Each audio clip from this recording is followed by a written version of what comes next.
Hello and welcome, Mark here, and in this episode we're going to continue with the shaping by increasing. As you can see here, this is a sample I had from last week. There you go, just to remind you, just in case you didn't see it. And I don't know why, but I had some other samples that I actually forgot to show. This sample is increasing at the beginning of every row, and that gives you a lovely shaping. I was actually going to use this sample for the double increasing to see how that looked, but if you make one of these at home, you can check it out yourself by doing the double increasing at the beginning of every row and see how that shapes out. Now the other samples I was going to show you was increasing on one side only. This sample shows you increasing at the beginning of every other row, so you only get a one-sided increase and you have a straight edge. This is the other piece.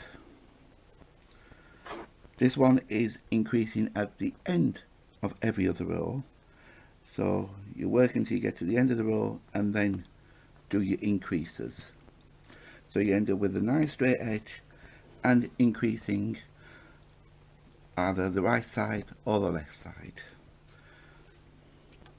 And this week's video I'm going to be using these samples to show you how to work multiple external increases. That's adding several stitches at the beginning, and then we're going to have a look at adding several stitches at the end of a row. So I'm going to be using these two samples. So I think that's everything I wanted to cover in there. With all that said, let's get crafting, shall we? We'll be looking at this sample first. We'll look at that one in a moment, and this is to begin the samples at a beginning of a row, and we're going to increase by 5 stitches, and with these being trebles I'm going to continue using trebles. It's the same principle no matter which stitch you use again. And as you can see, I'm actually at the wrong side, so I need to work across here first, and then I shall catch up with you when I'm ready to add on those extra stitches. Right, there we go. I'm at the right side now, ready to do those extra stitches across here to do a multiple external increases. So that's multiple external increases. So you pick up your work. You can still have it facing either way. You can be ready there or turn it ready, and I'm doing an increase of 5 stitches, so we'll go 1, 2, 3, 4 and 5, and because these are trebles we'll need to work 2 more chains, so I have 7 chains there now. 1, 2, 3, 4, 5, 6, 7, and you work the first treble as always into the 4th chain from the hook, so you go 1, 2, 3, 4, so you work it into the 4th chain,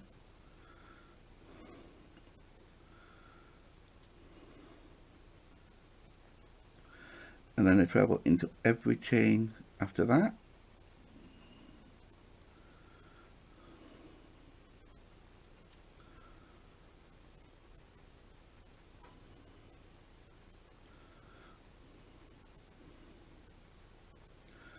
And there you go. The yarn's landed on the floor. And we have a 5 stitch increase now. 1, 2, 3, 4 stitches and your turning chain. And then you would just work to the end of the row.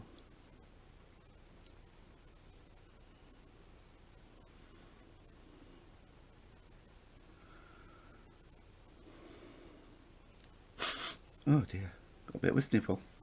Right. Just worked a few stitches there, just so you can see how that looks. I'll work to the end, and I'll come back, I'll work to the end of the row, and then I work the wrong side just to give it a bit more thickness there, so you can see how that's looking a lot better. So I'll catch up with you in a moment. And there you go. That is a multiple external increasing, in case you come across these patterns that are worked in one continuous move, and you will need to know how to add external stitches in such a way, and remembering the turning chain. So if you were working double crochets, you would chain 6 because you would need 1 for turning, and so on and so forth. So there you go. That is multiple external increases at the beginning of a row. Now we're going to move over to multiple increases at the end of the row, and they're worked differently, and there is 2 different ways of doing it, and I think I'll show you both of them. Why not, eh? So let's get ready to do that one, shall we? Working external increases at the end of a row, you're going to need some extra yarn. Now I'm using a different colour just so you can see how that is worked. It's stuck to me, look. There we go. So when you're actually increasing multiple times at the end of the row, you need to take back a stitch. So just so you don't work right to the end. And you would take your yarn and your hook, place your hook through the stitch, and add a piece of yarn. Chain 1 to secure it there, and then add your 5 chains. 2, 3, 4, 5. And those are the 5 chains that we're needing, and then you need to make 1 more because you need to fasten it off. There you go. So you still have 1, 2, 3, 4, 5, because that's your connecting loop, that one.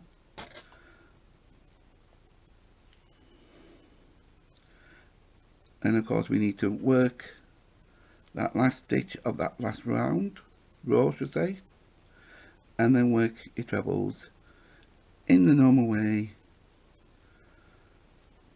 like you would on a foundation row.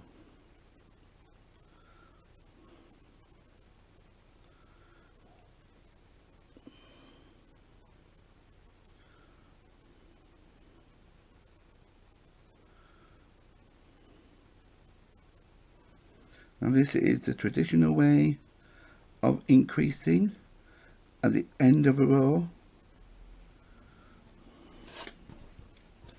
when you would add another small piece of yarn to add your chains, and you got 1, 2, 3, 4, 5 stitches there, and there you go.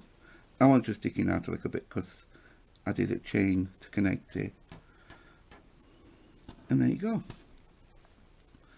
That is the traditional way of doing a multiple external increasing at the end of a row.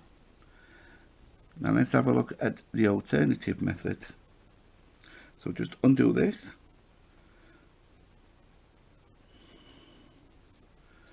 and of course I've fastened that off, haven't I?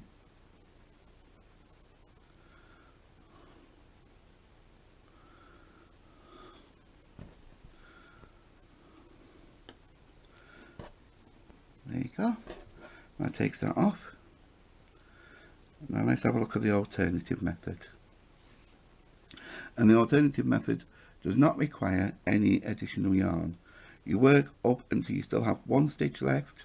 Work up to the end of the row, but not to the last stitch. Not yet. This is when you do the magic. You get ready to make a treble, but instead of making a treble, you do a chain 1 first, and then you complete the treble in the normal way. And there you go, you got your chain there waiting for you. Work a chain, then work your treble.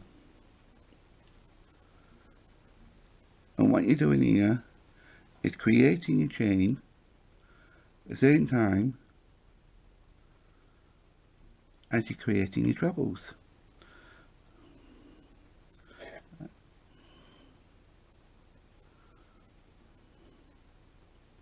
So you chain one first, and then you complete the treble in the normal way.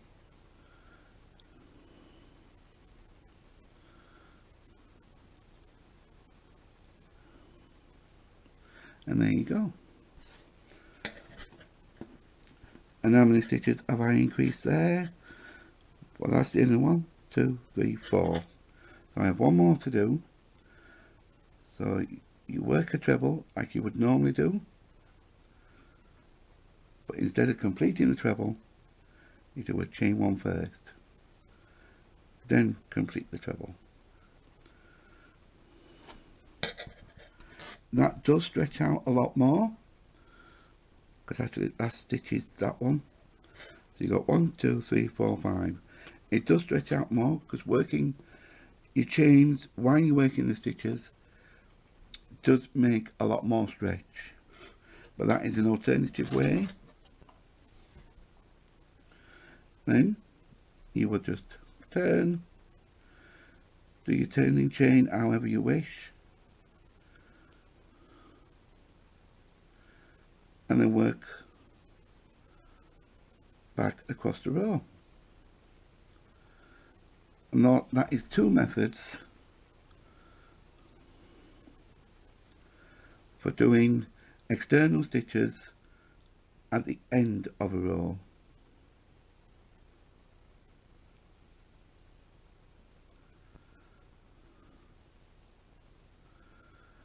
Right, just have a look at that now. And as you can see, it does give more stretch. So you can do that if you want to have more stretch, but the traditional way is, of course, adding in a small piece of yarn to create your foundation chain. So that's it. That's all we're doing today. And I hope you enjoyed this video. And if you did, don't forget to give me a thumbs up. And until next time here on Marks Make Stitches, bye.